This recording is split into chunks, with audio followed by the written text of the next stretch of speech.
এবার ডাক্তারের কথা শুনে চিৎকার করে উঠল আয়ুষ্মান।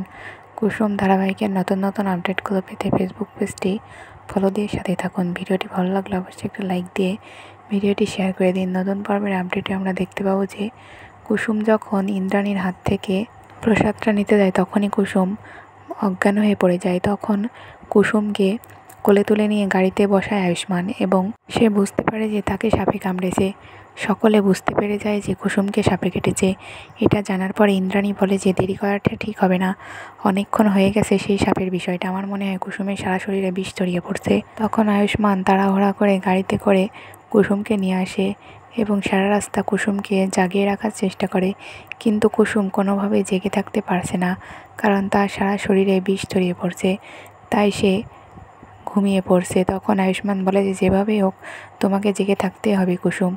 এই বলে কুসুমকে নিয়ে আয়ুষ্মান হাসপাতালে চলে আসে এবং হাসপাতালে এসে কুসুমকে ট্রিটমেন্ট দেওয়া হয়। তখন ডাক্তার বলে যে আমরা আমাদের সাধ্যমতো চেষ্টা করেছি, এখন আর আমাদের হাতে কিছু করার নেই।